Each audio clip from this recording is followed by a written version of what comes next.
June மாதம் 17ஆம் தேதி புதன்கிழமை இன்றைய நாள். PTA எனப்படும் பயங்கரவாத தடை சட்டத்தில் மட்டும் கைது செய்து விடாதீர்கள் என்று கோட்டாபய ராஜபக்ச மேன்முறையீட்டு நீதிமன்றத்தில் மனு தாக்கல் செய்திருக்கிறார்.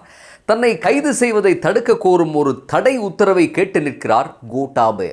ஒரே ஒப்பாரியும் ஓலமுமாக இருக்கிறது அந்த மனு. இது குறித்து மேலதிகமாக இன்றைய பதிவில் விரிவாக பார்க்க இருக்கிறோம். இந்த யூடியூப் சேனலுக்கு புதியொருவராக நீங்கள் இருந்தால் சப்ஸ்கிரைப் செய்து விடுங்கள். மறக்காமல் பெல் ஐக்கனையும் கிளிக் செய்தால் ஒவ்வொரு பதிவுக்குமான நோட்டிஃபிகேஷன் உங்களுடைய மொபைலுக்கே வந்து சேரும். சரி, மீண்டும் ஈஸ்டர் தொடர்பாக விசாரணை ஒன்று தேவையில்லை என்று அமெரிக்காவினுடைய FBI தெரிவித்திருக்கிறதாகத்தான் கோட்டாபய சொல்லுகிறார். அது முதலாவது விஷயம். ரெண்டாவது, CID பணிப்பாளர் ஷானி அபேசேகர தன்னை தனிப்பட்ட முறையில் பழிவாங்குகிறார் என்பது அவர் சொல்லக்கூடிய இரண்டாவது விடயம். தான் ஜனாதிபதியான போது CID பணிப்பாளர் ஷானி அபேசேகரவை இடமாற்றம் செய்த விவகாரத்தில் சம்பந்தப்படவே இல்லை என்றெல்லாம் நீண்டு கொண்டே செல்கிறது அந்த ஒப்பாரி கோஷம். 2015ஆம் ஆண்டு மஹிந்த ராஜபக்ச ஜனாதிபதி தேர்தலில் தோற்றுப்போன பிறகு ஆரம்பமான ரணில் மைத்ரி ஆட்சியில் ஷானி அபேசேகர CID பணிப்பாளராக நியமிக்கப்பட்ட போதிலும் அவருக்கு அன்றைய ஆட்சியாளர்கள் கடமையை செய்வதற்கு சரியாக ஒத்துழைப்பு வழங்கவில்லை என்று ஒரு குற்றச்சாட்டு இருக்கிறது. 2019ஆம் ஆண்டு கோட்டாபய ராஜபக்ச வென்ற பிறகு அவர்களுக்கு எதிராக விசாரணைகள் நடத்திய போலீஸ் உயரதிகாரிகள் எல்லாம் தூக்கி பந்தாடப்பட்டார்கள். நூற்றுக்கணக்கான CID அதிகாரிகளுக்கு நாட்டை விட்டு வெளியேறவே தடை விதிக்கப்பட்டது. இத்தனைக்கும் அவர்கள் செய்த குற்றம் என்னவென்றுதான் தெரியவில்லை. கோட்டாபய ஜனாதிபதியாக பதவி பிரமாணம் செய்ததும் பிரதமரையும் அமைச்சரவையையும் நியமிப்பதற்கு முதலில் செய்த காரியமே ஷானியை அப்படியே தூக்கி இடமாற்றம் செய்தமைதான். ஷானி அபேசேகர அப்போது 2019ஆம் ஆண்டு ஏப்ரல் 21ஆம் தேதி நடந்த ஈஸ்டர் குண்டுவெடிப்பானது அரசியல் அதிகாரத்தை மேற்கொள்ள நடந்த ஒரு சதி வலையா என்ற கோணத்தில் விசாரணைகளை முன்னெடுத்திருந்தார். ஷானியை அப்படியே பொதி செய்து காலி மாவட்டத்தில் சிரேஷ்ட பிரதி போலீஸ் மா அதிபருக்கு சிற்றூழியர் போன்ற தரத்திலான ஒரு தொழிலுக்கு அனுப்பி வைத்தார்கள். இப்படித்தான் ஷானியின் தொழில்முறை வாழ்க்கை காலி செய்யப்பட்டது. ஷானி கடிதம் பிரிக்கும் ஒரு பியோன் தரத்துக்கு மிதித்து எறியப்பட்டு ஏகப்பட்ட CID அதிகாரிகளும் கூட இடமாற்றங்களுக்குள்ளானதால் ஈஸ்டர் உட்பட மொத்த விசாரணைகளும் நிலைகுலைந்து போயிருந்தன. வேறு வழியின்றி பணி ஓய்வு பெற்றார் ஷானி அபேசேகர. ஆனாலும் கோட்டாபய ராஜபக்ச அரசு ஷானியை விடவில்லை. சேவை இடைநிறுத்தம், ஓய்வூதிய இடைநிறுத்தம், 10 மாத சிறை என்று பேரவலங்கள் தொடர்ந்தன. ஷானி இதையெல்லாம் தாண்டி வந்தார். அவர் சுரேஷ் சலே போன்று சாப்பிட முடியாது என்றெல்லாம் நாடகமாடவில்லை. அனைத்து குற்றச்சாட்டுக்களையும் அவர் சட்டபூர்வமாக எதிர்கொண்டார். அத்தனை குற்றச்சாட்டுக்களையும் தவிடுபொடியாக்கி ஜெயித்தார் என்று சொல்ல வேண்டும். இப்படி ஷானி அபேசேகரவை பழிவாங்கிவிட்டு இன்று பயத்தில் உதறல் எடுத்த நிலையில் ஷானி தன்னை கைது செய்ய பார்ப்பதாகவும் ஈஸ்டர் குண்டுவெடிப்புக்கும் தனக்கும் எந்த ஒரு சம்பந்தமும் இல்லை என்றும் சொல்கிறார் கோட்டாபய. கோட்டாபயவின் மனுவில் சொல்லப்பட்டுள்ள விடயங்கள் வினோத ரச மஞ்சரியாக இருக்கின்றன.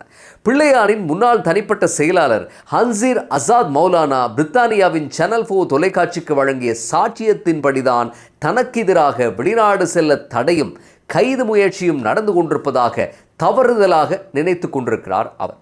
வெளிநாடொன்றில் இருக்கும் அசாத் மௌலானா என்பவரது சாட்சியத்தை மட்டும் வைத்துக்கொண்டு CID தன்னை கைது செய்ய முனைவதாகவும் தான் அசாத் மௌலானாவை சந்தித்ததே இல்லை என்றும் சொல்லுகிறார் கோட்டாபய.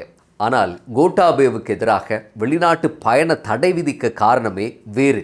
கோட்டாபயவினுடைய காலத்தில் CIDயில் பணிப்பாளராக கடமை புரிந்த பிரதி போலீஸ் மா அதிபர் நிஷாந்த சொய்சா, உதவி பணிப்பாளராக கடமை புரிந்த பிரதி போலீஸ் மா அதிபர் சுமித் பிரசாத் ரணசிங்க என்று காவல்துறையில் பணிபுரிந்த பெரும் தலைமை அதிகாரிகளினுடைய சாட்சியங்கள் தான் கோட்டாபய ராஜபக்சவுக்கு எதிராக பயணத்தடை விதிக்க காரணமானது. ஆனால் அவரோ திரும்ப சம்பந்தமே இல்லாமல் அசாத் மௌலானாவினுடைய பெயரைத்தான் சொல்லிக் கொண்டிருக்கிறார். அசாத் மௌலானா எங்கோ இருக்கக்கூடிய ஒரு டிவி சேனலுக்கு வழங்கிய பேட்டியை வைத்து விசாரணை செய்யவோ யாரையும் கைது செய்யவோ முடியாது என்று நாட்டில் ஜனாதிபதியாக இருந்த கோட்டாபயவுக்கு தெரியாது போல இருக்கிறது. அசாத் மௌலானாவிடம் வாக்குமூலம் பெற ஷானி அபேசேகர தலைமையிலான ஒரு குழு பிரான்ஸ் சென்றிருந்தது. ஆனாலும் அந்த வாக்குமூலங்களை வைத்து சுரேஷ் சலேவை கைது செய்யவோ கோட்டாபயவை கைது செய்ய முயலவோ இல்லை. அசாத் மௌலானாவினுடைய சாட்சியங்களும் இங்கே விசாரணைகளில் சம்பந்தப்பட்ட பிரதிவாதிகள் மற்றும் சாட்சியாளர்கள் வழங்கும் சாட்சியங்களும் ஒன்றுபடுகின்றனவா என்று சரிபார்க்கப்பட்டிருக்கின்றன, அவ்வளவுதான் என்று சொல்லப்படுகிறது. சுரேஷ் சலே கைது செய்யப்பட்டதற்கு சொல்லப்பட்ட 3 காரணங்களில் தலையாய காரணம் என்ன? சாரா ஜஸ்மினின் சர்ச்சைக்குரிய 3வது டிஎன்ஏயை பெறுவதற்கு அழுத்தம் கொடுத்த விவகாரம். நிஷாந்த் சொய்சா போலீஸ் மா அதிபர் என்று பலருக்கு சுரேஷ் சலே அழுத்தம் கொடுத்த போது அவர் வெறும் அரச புலனாய்வு பிரிவின் பிரதானி மட்டும்தான். ஆனால் அவருக்கு ஜனாதிபதி கோட்டாபயவின் பலமான கரம் பாதுகாப்பு பேரவை கூட்டங்களில் எப்போதும் துணை நின்றிருக்கிறது. இந்த மாபெரும் இரத்த புராணத்தில் ஒரு கிளை கதை தான் சாரா ஜஸ்மின் விவகாரம். சாரா ஜஸ்மின் ஏப்ரல் மாதம் 26ஆம் தேதி சாய்ந்தமருதுவில் இருக்கக்கூடிய ஒரு வீடு ஒன்றில் தம்மை தாமே அழித்துக் கொண்ட பயங்கரவாத கும்பலுடன் இருந்த ஒருவர். அப்போது அந்த வீட்டில் சாரா ஜஸ்மினுடன் சேர்த்து மொத்தம் 19 பேர் இருந்திருக்கிறார்கள். அந்த பயங்கரத்துக்கு பிறகு உயிருடன் இருந்தவர்கள் 2 பேர் தான். ஒருவர் சஹ்ரானின் மனைவி, மற்றது அவருடைய மகள். இறந்து சிதறிப்போன உடல்களை அடையாளம் காண முதலாவது டிஎன்ஏ பரிசோதனை 2019ஆம் ஆண்டு செப்டம்பர் மாதம் 14ஆம் தேதி செய்யப்பட்டிருக்கிறது. 2வது டிஎன்ஏ பரிசோதனை 2021ஆம் ஆண்டு மார்ச் மாதத்தில் செய்யப்பட்டிருக்கிறது. இந்த 2 டிஎன்ஏ பரிசோதனைகளிலும் 16 பேரினுடைய டிஎன்ஏக்கள் கச்சிதமாக பொருந்தி இருக்கின்றன. சாராவினுடைய டிஎன்ஏக்கள் எதுவும் பொருந்தவில்லை. ஆக 19 பேர் இருந்த வீட்டில் சஹ்ரானின் மனைவியும் பிள்ளையும் உயிர் தப்பிய நிலையில் 16 தான் பொருந்தி வந்தது என்றால் மற்றவரான சாரா எங்கே என்ற கேள்வி அப்போது பூதாகரமாக எழுந்தது. சாரா ஜஸ்மினினுடைய உறவினர்களினுடைய டிஎன்ஏக்கள் சிதறி போயிருந்த உடல்களில் இதனோடும் பொருந்தாததால் சாரா ஜஸ்மின் தப்பிச் சென்றிருக்கலாம் என்றே முடிவு செய்யப்பட்டது. சஹ்ரானின் மனைவி ஹாதியா தன்னுடைய சாட்சியத்திலே வெடிப்பு நடந்த பிறகு சாரா ஜஸ்மினை தான் பார்த்ததாகவும் அவர் இறக்கவில்லை என்றும் தெளிவாக சொல்லியிருக்கிறார். ஹாதியாவிடம் இந்த விசாரணைகள் நடத்தும் பொறுப்பு வீரசிங்க என்ற துடிப்பு மிக்க அதிகாரிக்குத்தான் வழங்கப்பட்டிருந்தது. அப்போது ஆட்சி மாறியிருந்தது. கோட்டாபயவும் கொரோனாவும் ஆண்டு கொண்டிருந்த கருப்பு நாட்கள் அவை. ஈஸ்டர் உட்பட மிக முக்கிய விசாரணைகளில் ஈடுபட்டிருந்த அதிகாரிகள் எல்லாம் பந்தாடப்பட்டார்கள். இங்கே பரிதாபம் என்னவென்றால் நல்ல தேக ஆரோக்கியத்துடன் பணி செய்து வந்தவரும் ஹாதியாவினுடைய விசாரணைகளை முன்னெடுத்து வந்தவருமான போலீஸ் பரிசோதகர் வீரசிங்க கொரோனாவுக்கு பலியானதாக அறிவிக்கப்பட்டதுதான். இதேவேளை செத்துப்போன உடலங்களை மீண்டும் தோண்டி எடுத்து டிஎன்ஏ பரிசோதனைகள் செய்யுமாறு சுரேஷ் சலே சிஐடிக்கு அழுத்தம் கொடுக்க ஆரம்பித்திருந்தார். சிஐடியினுடைய வேலைகள் எல்லாம் மந்த கதியில் நடப்பதாகவும் தான் சொல்வது போல யாருமே செய்வதில்லை என்றும் சுரேஷ் சலே தெரிவித்திருக்கிறார். 2 தடவைகள் டிஎன்ஏ பரிசோதனைகள் செய்த பிறகு 3வது தடவை செய்வது வீண் வேலை என்று சொல்லி சிஐடி சொல்லியிருக்கிறது. இதை சட்ட வைத்திய அதிகாரியும் கூட ஆமோதித்திருக்கிறார். இதன் போது குறுக்கிட்ட கோட்டாபய ராஜபக்ச, சுரேஷ் இதெல்லாம் உங்களின் தேவைக்காக நடப்பதாக இவர்கள் சிந்திக்கக்கூடும் என்று சொல்லியிருந்தாராம். கோட்டாபய சுரேஷ் சலேவை பேசவிட்டு பார்த்து கொண்டிருந்து விட்டு இப்படி ஒரு முன்னாயத்த கேள்வியை கேட்டிருப்பது இங்கே அப்பட்டமாக புலனாகிறது. சுரேஷ் சலே 3 முறை டிஎன்ஏ பரிசோதனை செய்ய வேண்டும் என்பதில் மிக உறுதியாக இருந்ததாகவும் அவருக்கு டிஎன்ஏ பரிசோதனைகள் செய்வது என்பது ஒரு பழக்கமாகவே மாறிவிட்டதாகவும் சாட்சி பகிர்ந்திருந்தார் அப்போதைய போலீஸ் மா அதிபர் CD விக்ரமரத்ன.